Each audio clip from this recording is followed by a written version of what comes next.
Assalamualaikum warahmatullahi wabarakatuh. Nama saya Anja Raihanana Salsabila dari PG PAUD 2019B.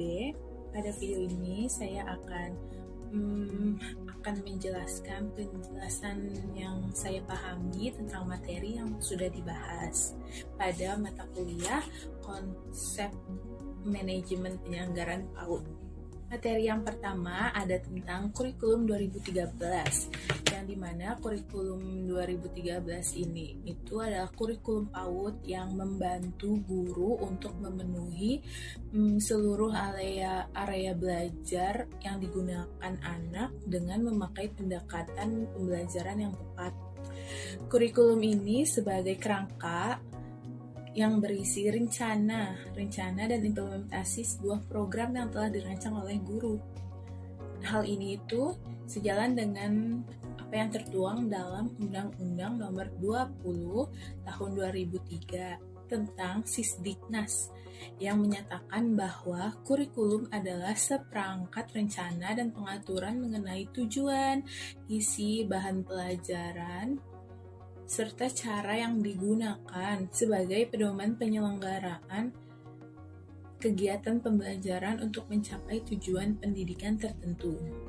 Landasan pengembangan kurikulum 2013 PAUD ini adalah landasan kurikulum 2013 yang dikembangkan atas dasar pengkajian secara konseptual maupun empiris yang berdasarkan landasan fundamental. Landasannya itu meliputi landasan filosofis, landasan empiris, landasan yuridis, landasan pedagogis, landasan sosiologis. Ya, berdasarkan 5 landasan itu tersebut.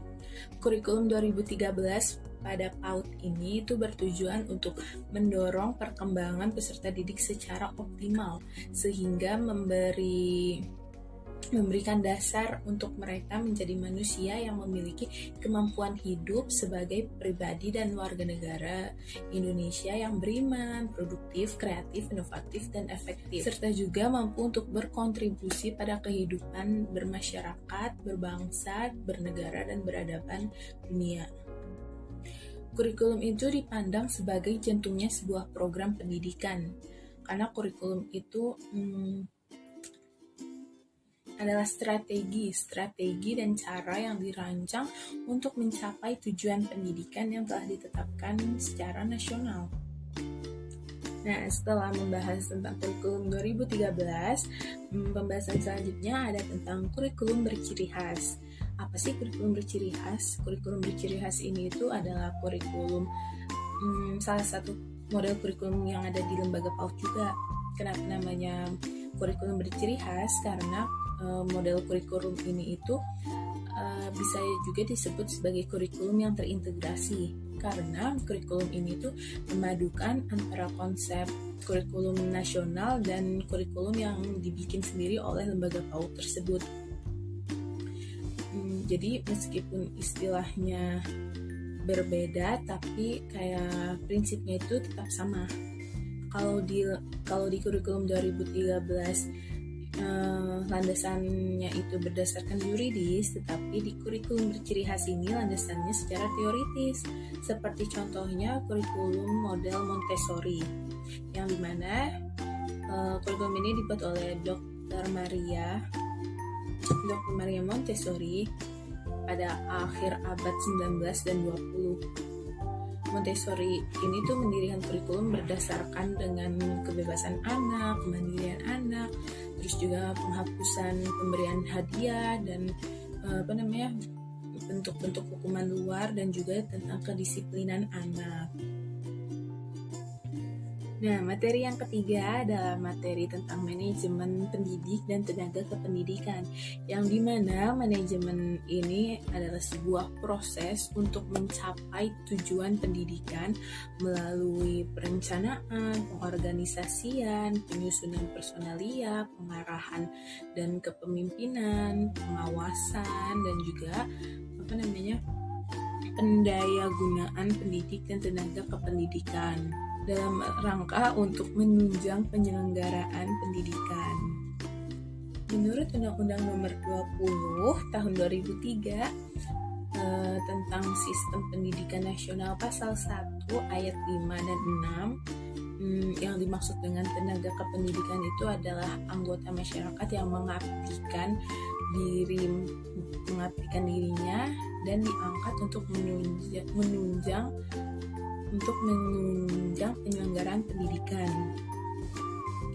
Sedangkan pendidik itu adalah tenaga kependidikan yang berkualifikasi sebagai guru, dosen, konselor, tutor, instruktur, atau dan lainnya yang berpartisipasi dalam menyelenggarakan pendidikan nih. Kalau pendidik jadi manajemen tenaga pendidik dan kependidikan ini itu ada aktivitas yang harus dilakukan mulai dari tenaga pendidik dan kependidikan itu masuk ke dalam organisasi pendidikan sampai akhirnya berhenti melalui proses perencanaan, hanya berdasarkan proses yang ada.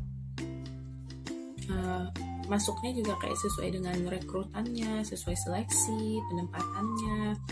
Jadi benar-benar sesuai dengan perencanaan yang telah ditetapkan. Di dunia pendidikan itu tujuan manajemen sumber daya manusia lebih mengarah pada pembangunan pendidikan yang bermutu, membentuk SDM yang handal, produktif, kreatif, dan berprestasi. Berdasarkan Permendikbud Nomor 8 Tahun 2005 yang dimana peningkatan mutu pendidikan dan tenaga kependidikan itu mempunyai tugas merumuskan serta melaksanakan kebijakan standarisasi teknis di bidang peningkatan mutu pendidik dan tenaga kependidikan anak usia dini, pendidikan dasar, pendidikan menengah, dan pendidikan non formal. Materi selanjutnya atau materi yang keempat adalah manajemen peserta didik.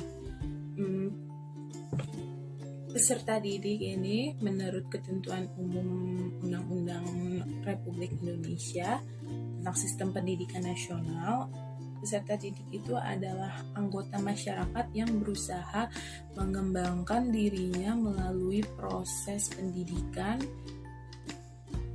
pada jalur, jenjang, dan jenis pendidikan tertentu.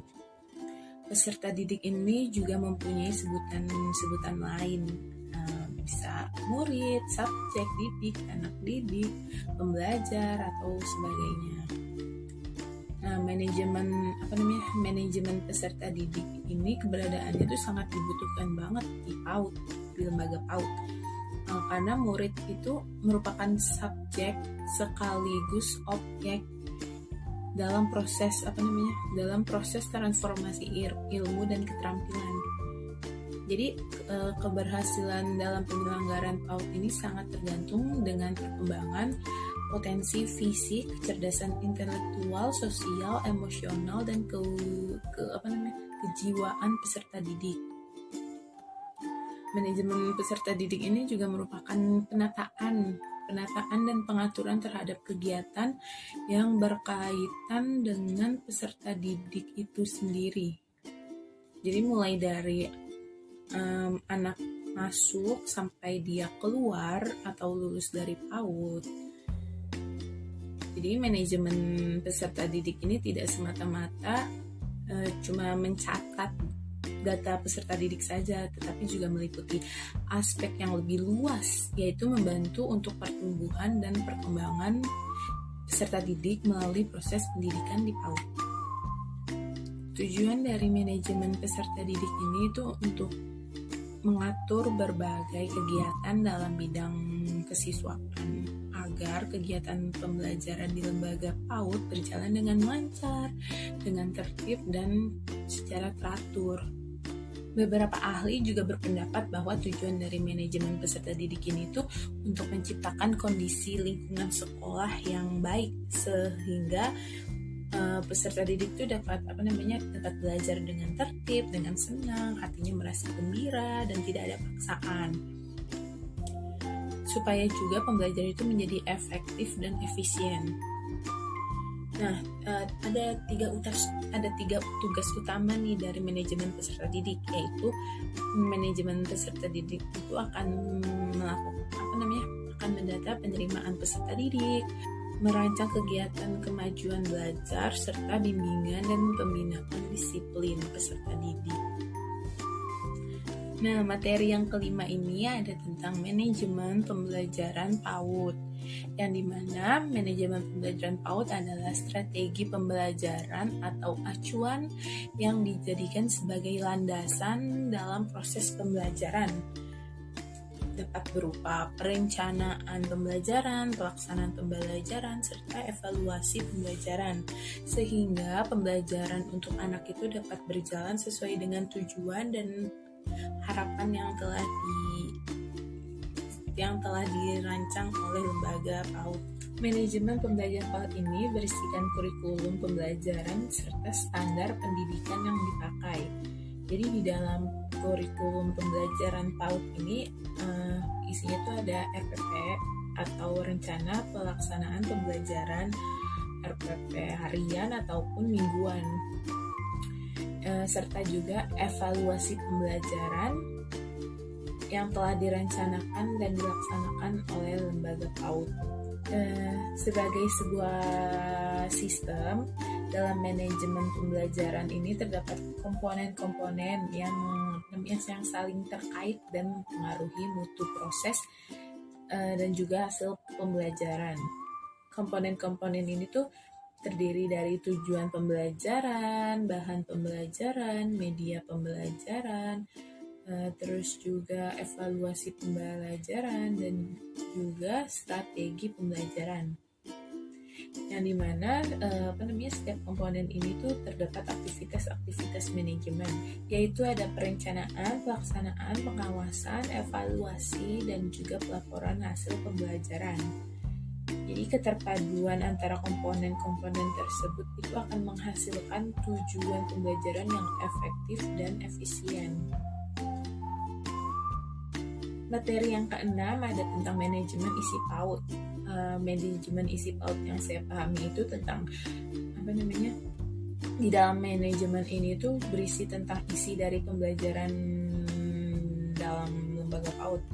Jadi kayak ada tentang kompetensi inti, kompetensi dasar, terus juga ada berapa lama durasi pembelajaran yang akan dilaksanakan, terus ada pedoman pembelajaran,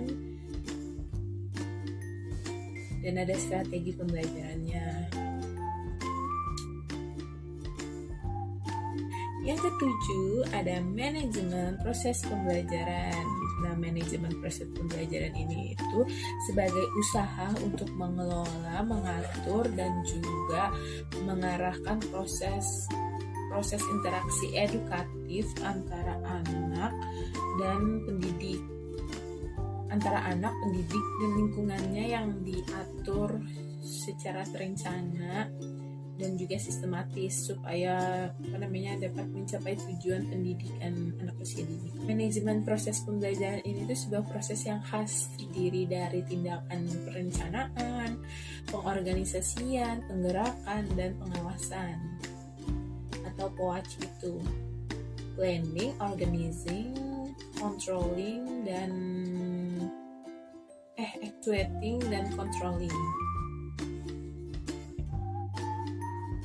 Materi yang terakhir atau yang ke-8 adalah manajemen sarana dan prasarana. Manajemen Sapras PAUD ini itu berfungsi untuk pengelolaan secara efektif terhadap seluruh aset yang dimiliki oleh sebuah lembaga PAUD. Beberapa bentuk aset sarana prasarana tersebut itu ada mencakup tanah dan bangunan PAUD, perangkat pembelajaran yang terdiri dari alat-alat permainan edukatif atau APE, baik yang indoor maupun outdoor atau yang lainnya. Pokoknya pengelolaan sarana prasarana PAUD ini harus disesuaikan dengan lokasi pendirian PAUD-nya, harus dilihat juga berapa luas tanahnya, berapa luas bangunannya, terus juga pola tata ruang PAUD itu gimana. Jadi supaya untuk menyesuaikan menyesuaikan dengan keadaan sekitar. Jadi bisa menentukan nih mau menaruh sarana apa, prasarana apa gitu. Jadi kayak biar dilihat secara mata tuh rapi, indah. Ya, sekian video review dari saya. Mohon maaf apabila ada sedikit kurangnya. Mohon maaf, terima kasih. Wassalamualaikum warahmatullahi wabarakatuh.